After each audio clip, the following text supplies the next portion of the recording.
पैसा नहीं देते और जो मुलजिम होगा वो भी जल्दी घबरा जाता है कि यार छोड़ो सारे मन बना गया है कुछ लेने देने ये लोग हाथ पीछे पड़ जाएंगे हमारे। जो बताओ कि जब लड़का 5 महीने नहीं मिला 40 में करने जा रहे थे उसने लड़का था 40 में। जी मैम, क्या मामला है? ये मामला बिशनपुर से ये लोग आए हुए हैं। इनका एक बेटा था 18 वर्षीय बेटा राहुल, जो 3 तारीख को लापता हुआ था वहाँ थाना इज्जत नगर क्षेत्र से। मिनी बाईपास पर कोई नर्सरी यादव नर्सरी है, उस पर ये काम करता था लड़का और वहीं रहता था। वहीं एक झोपड़ी थी उसी में रहता भी था। तो वहां से ये 3 तारीख को लड़का गायब हुआ था।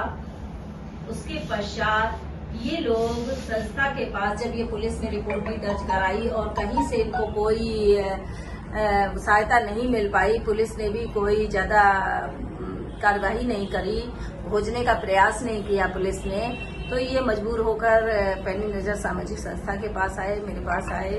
तो मैंने इनसे सारी बात पूछी और उसके पश्चात जो है इन्होंने मुझे एक प्रार्थना पत्र भी दिया कि संस्था को कि संस्था मेरी सहायता करे। तो उसके पश्चात मैंने 16 तारीख में जब ये मेरे पास आए थे तो मैंने इज्जत नगर थाना को फोन किया था और फोन पर मेरी बात हुई थी थाने से। उन्होंने बताया कि FIR उस समय तक पुलिस ने इनको दर्ज करके नहीं दी थी, उसकी गुमशुदगी की केवल तहरीर ले ली थी, उसकी रिसीविंग दी थी, जबकि पुलिस को अज्ञात में FIR दर्ज करके देना चाहिए था। तो मेरी जब बात हुई तो उन्होंने कहा कि ठीक है मैम, उनको भेज दीजिए। और की थी उन्होंने सूचना दी और सूचना देने के बाद माँ बाप उससे गए, वहां से लेकर आए। हाँ, उसके पश्चात जो है जैसा कि लड़के ने किसी आरोप लगाया नन्हे मौर्या करके, तो उसके संबंध में मैंने अभी थाना इज्जत नगर से बात करी है। मैंने कहा कि जो आरोपी हैं उनके खिलाफ क्या आपने FIR दर्ज की है? तो पुलिस ने ये बताया कि FIR अभी नहीं दर्ज की है, हम जांच कर रहे हैं, जांच के उपरांत ही हम FIR दर्ज कर पाएंगे, क्योंकि कई चीजों की अगर मान लीजिए आरोप लगाया है तो कुछ सबूत भी होना चाहिए। मैंने कहा हाँ, ये बात तो सही है। तो उसके पश्चात मैंने ये भी कहा है कि आप इसकी CDR निकाले आइए, जिसके ऊपर जो भी इस लिंक है इस मामले से, सबकी CDR निकलवाइए और उसके आधार पर देखिए कि कौन दोषी है इसमें। यदि दोषी है तो उसके खिलाफ कड़ी कार्रवाई होनी चाहिए, मांग कर रही है संस्था उनसे, थाने से। मामला 3 तारीख का था, अभी तक तो गुमशुदगी की भी तो FIR दर्ज करना चाहिए। हाँ, मामला 3 तारीख का था, तो गुमशुदगी में उन्होंने FIR न दर्ज करके उसकी रिसीविंग दे दी थी और उसके पश्चात FIR तो जैसा कि मेरे पास अभी तक नहीं आई है। तो कहीं न कहीं पुलिस जो है अपना ढीला ढाला रवैया, या अक्सर ऐसा होता है कि आरोपियों को बचाने का प्रयास करती है पुलिस, और ये सभी जानते हैं कि पुलिस किस तरीके से काम करती है। असली मुलजिम तक पूरी कोशिश में पुलिस कर रही है। ठीक है, अगले दिन जो है ये कहीं से इनके माँ बाप को फोन आता है और उस फोन से लड़के का ही फोन आता है। तो ये लड़का बताता है कि मैं शाहबाद रामपुर के पास हूँ, वहां से लड़के का फोन आता है। तो माँ बाप बेचारे, पूरा परिवार, उनके रिश्तेदार वहां जाते हैं और जाकर उस लड़के को लेकर आए थे वहां से। और फिर जैसा कि लड़के ने बताया, अपना पूरा बयान दिया है लड़के ने कि इसे 3 तारीख को कोई मुंह पे कपड़ा डालकर और इसे कुछ बेहोश टाइप का करके, और जब इसका गला किसी ने दबाया, जिसने इसका गला दबाया, जैसा कि लड़का बता रहा है कि उसको इसने पहचान लिया था। उसके बाद इसको होश नहीं रहा इस बच्चे को। फिर उसके बाद ये कहीं पड़ा रहा, इसको नहीं पता कि मैं कहाँ था।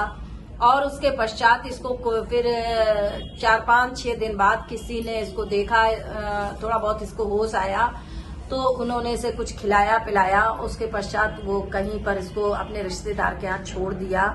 और उसके बाद वहां रहने के बाद, कई दिन वहां भी रहने के बाद, इसको जब अपना नंबर याद आया, इसको अपने घर का कुछ याद नहीं आ रहा था, यानी कि इसके दिमाग पे इतना जो ऐसा कुछ प्रभाव पड़ा था जिसकी वजह से इसको कोई चीज याद नहीं आ रही थी। जब इसे अपना नंबर याद आया तब उसने अपने घर पे नंबर पे फोन किया, उसी परिवार ने, जिस पर।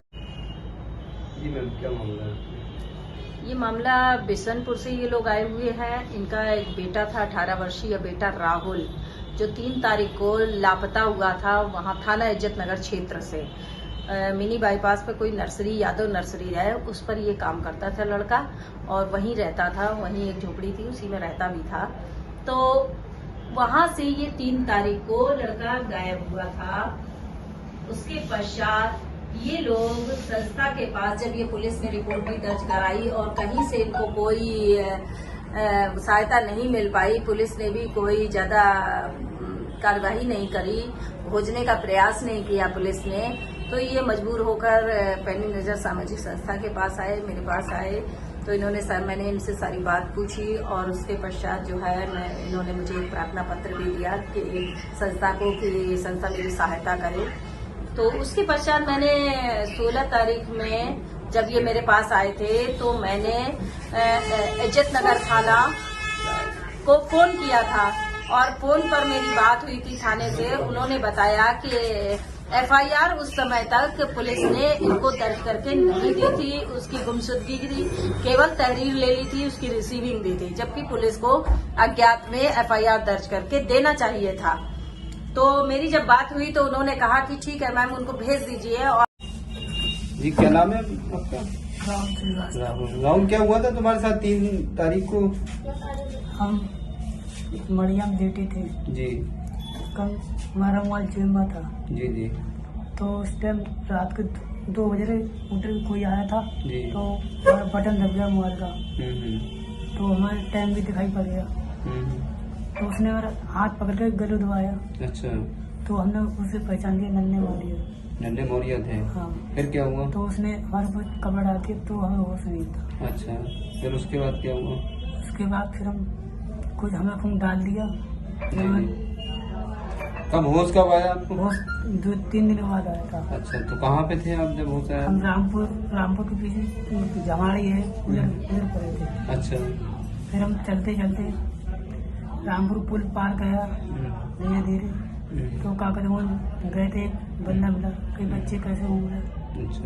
तो हमने गई, हमें पता नहीं कहाँ जाने हैं। तो उनने गई काम करो कि हमने यहाँ कर लेंगे। अच्छा। तो मैंने काम किया।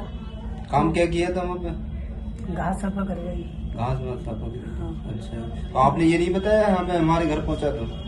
ध्यान नहीं रहा, दिमाग में नहीं है? कोई नंबर वगैरह याद था आपको? नहीं। नहीं याद था। तो फिर ये कैसे याद आया आपको?